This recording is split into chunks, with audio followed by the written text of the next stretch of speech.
Ang bait ni Edmar, tinuro niya tayo. Isa siyang bata. Alam niya ng mga pasikot. Ito guys, ang ligo na kayo. Ayan, ito guys, yung ayan. Ayan, ang bukal guys. Bukod dyan, may bukal din doon. Pero bawal daw pumasok doon sa loob. Meron din daw dyan bukal. Ang bukal na yun ay galing sa bundok. Dito sa Tanay Rizal. Yan, Puput Bukal. Ayan, may mga tumatalon pa oh. Mga tumatalon. Bawal tumalon pero may tumatalon. So, ang sarap naman kasi tumalon banda ron sa taas. So, ang lalim nito is mga 2 taong lalim. So, pwede ka rito sa, ayan. May pambata rin ng swimming pool. Dito banda.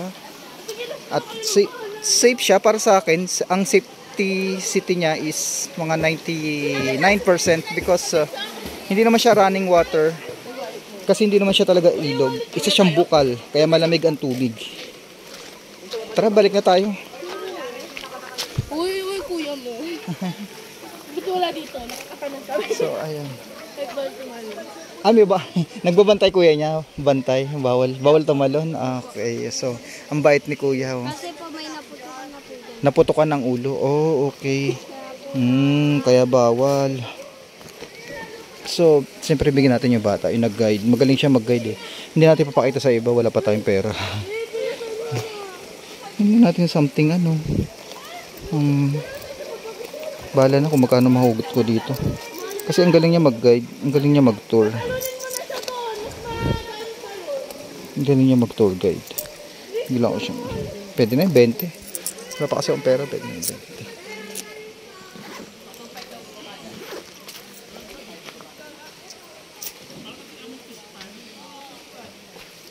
Ayun yung bata umalis na. Una na.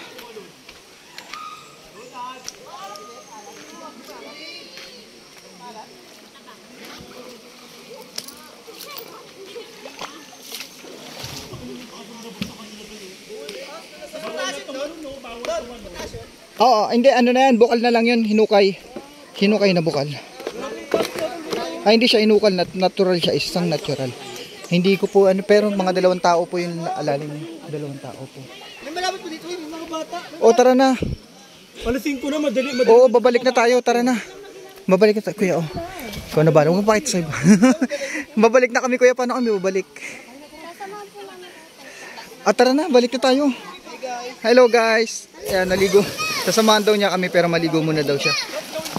Oh, dandahan lang ha, baka maano bagok. So naligo yung mga batang nag-guide sa amin. Sarap. Sarap maligo. Oh. So yun guys ha, 50 pesos entrance kapag dumaan ka sa entrance. Pero kung dumaan ka rito sa mga sulok-sulok, alam na mga bata kung saan banda, walang bayad. Ang mga cottages is may 500. So pwede ditong uminom basta wag lang sa tubig. At bawal tumalon. Okay. Pwede dito, may mga foreigner din daw dito. Minsan, pamili at barkada, the barkads. Ano, maliligo ba kayo? So, ayan. 2, 3. Dito naman sa part na to. Yeah, maganda yan. So, dati pwede tumalon, pero nang may nabagok, hindi na pwede. Hindi na pinayagan tumalon. So yung kuya ng batang ito, si Edmar ba yun? Edgar, is bantay dito, Coast Guard. Yan yung tumalon. At itong aso kasama namin siya nag-guide sa amin.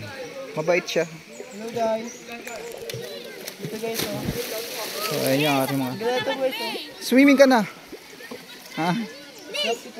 Bibilisan mo na, beli ka na. Oras na. Oh, bakit mga bata diba? Ang gagaling nila tumalon eh. Gagalingin. So mas maraming tao daw dito kapag Sabado-Linggo. Wala naman daw problema sa pagkain kasi may mga mabibili na pagkain dito at mayroong parkingan doon sa mismong entrance. Mayroong parkingan doon. Tara na. Samahan mo kami.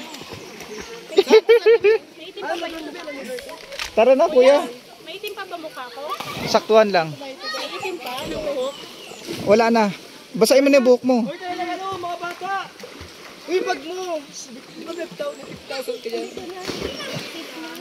Tara nga, ang bait talaga ng mga bata. Tara Oh. mga boys. Sasamahan nila tayo pabalik pataas.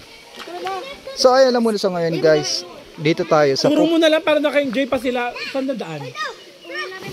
Kawin na rin kayo. Sabay nyo na kami. Yung malapit lang na daan. Wala na. Goodbye.